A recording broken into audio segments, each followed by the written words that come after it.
voulait même pas faire Cana au début. Moi, je croyais qu'il n'allait même pas continuer à en faire. Et aujourd'hui, on est en train de continuer. Il y a une phrase qui dit qu'un chrétien seul est un chrétien en danger. Et c'est encore plus vrai pour un couple. Donc un couple seul est un couple en danger. Ils découvrent qu'il y a un avant, il y a un après Cana. La mission Cana, c'est la mission pour les familles, pour les couples, qui est animée par la communauté du chemin neuf. Et c'est vrai que c'est un cadeau bon Dieu. Et c'est là qu'on peut prendre du temps pour mieux apprendre à dialoguer, à mettre vraiment Jésus en fait au cœur de nos relations. On voit les couples arriver, nous allons dire chacun de son côté. Après tigui, tout commence à attraper la main. Et puis les regards qui peuvent s'échanger tout au long du parcours changent aussi. Il y a comme un regard d'espérance qui est posé sur l'autre à un moment donné. Vu que nous avons le temps de trouver nous là, d'être en vérité l'un avec l'autre, d'aborder des sujets, des thèmes qui parfois nous mettent dans un coin. Comme si on a retrouvé ça, cette petite flamme du début là. Au cœur de cette mission, on a le privilège de voir un peu ce passage de la mort à la vie, ce Christ ressuscité. Quand il ressort de cette session Cana, on voit des couples transformés, des couples qui sont joyeux, qui découvrent une espérance de vie parfois. Ils découvrent qu'il y a un avant, il y a un après Cana. En fait, on peut penser, en tout cas moi c'était mon cas, que j'ai pas besoin d'une session pour mon couple. Tout va bien.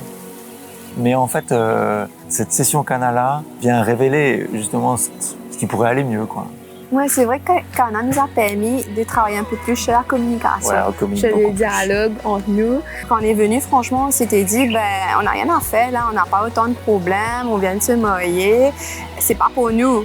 Mais après, par la suite, qu'on a réalisé vraiment qu'en fait, c'était l'œuvre de l'Esprit Saint. La raison pour laquelle on a vu cette annonce et pourquoi on est venu. Et en fait, c'est un cadeau qui, au fur et à mesure qui te ouvre à dire comme ça, c'est surprise après surprise, surprise après surprise. C'est vrai, il y a beaucoup de choses qui nous ont touchés. Que voilà, on réalise que c'est un moment qui est faux, on rencontre des gens. Il y a un partage qui n'est pas juste un Cana, en fait. C'est plus que Cana.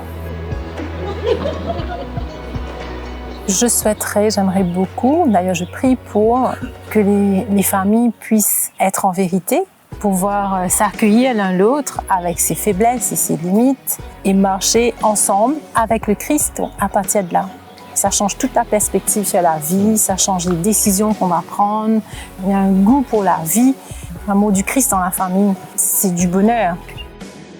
Et puis je crois que pour les enfants, voir papa et maman s'aimer en se pardonnant, ça construit des hommes de demain.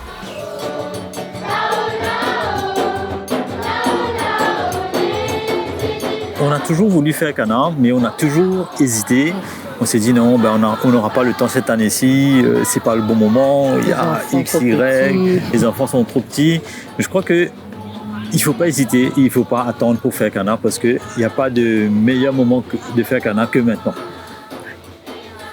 Comme on trouve vos enfants aussi, quand il y aura encore Cana, on s'est fait un vrai cadeau à la famille en fait, pas juste le couple.